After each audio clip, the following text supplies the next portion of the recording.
નમસ્કાર દર્શક મિત્રો, બ્રેકિંગ ન્યૂઝમાં આપનું હાર્દિક સ્વાગત છે. આપ જોઈ રહ્યા છો ગુજરાત ન્યૂઝ 24. ડભોઈ વિભાગ હાઈસ્કૂલ નજીક મંગલેશ્વર મહાદેવ પાસે જૂનું મકાન ધરાશાયી, એક યુવક ઇજાગ્રસ્ત, બેનો આબાદ બચાવ. ડભોઈ છેલ્લા 3 દિવસથી સતત પડી રહેલા ભારે વરસાદને જૂની ચાલીમાં એક મકાન અચાનક ધરાશાયી થયું હતું. મકાનમાં કુલ 3 લોકો રહેતા હતા. અચાનક મકાનનો ભાગ તૂટી પડતા જ અન્ય સભ્યો તુરંત બહાર દોડી જતા મોટી દુર્ઘટના ટળી હતી અને 2 લોકોનો આબાદ બચાવ થયો હતો. ઇજાગ્રસ્ત 25 વર્ષીય હિતેશ બારિયા નામના યુવકને પગના ભાગે ગંભીર ઇજાઓ પહોંચી હતી. ડભોઈ નગરપાલિકા દ્વારા શહેરના ચોમાસા દરમિયાન જોખમી એવા 40 જેટલા જૂના મકાનોને નોટિસ આપવામાં આવી હતી.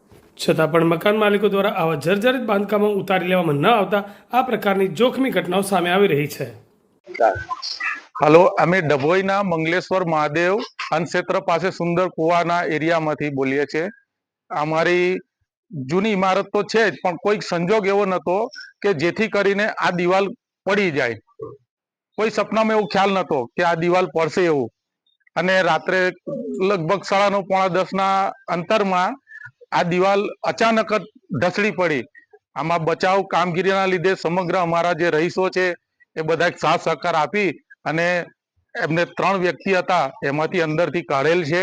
અને એક વ્યક્તિ જે છે, જે અમારો ભત્રીજો થાય, એને પગમાં થોડી ઈજા થયેલ છે. તો સરકારશ્રીને અમારી એટલી જ નમ્ર અપીલ કે અમને રાહતની કોઈ કામ એક આપે તો અમે ફરી પાછા આ રીતનું બાંધકામ કરી શકીએ અને રહીશો અમારી રીતે શાંતિપૂર્વક રહી શકીએ. અત્યારે તો અમારી પાસે કોઈ એવું સ્કોપ જ નથી કે અમે હવે કરીએ શું, એ મોટી મુસીબતમાં આવી ગયા છે. ને ગઈકાલ રાતથી જ્યારે આ બનાવ બની ગયો તે જ વખતે અમે આખો જે એરિયો છે, અમે આખી રાત એકદમ જીવના પડીકાની માફક આખી રાત એવી કાઢેલ છે, ઊંઘ ઉજાગરા વેઠીને. અત્યારે લોકોને વાગ્યું, એક ભાઈને જ વાગેલ છે.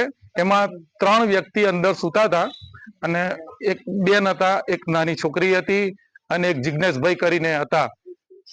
એમને પગની અંદર વાગેલ છે.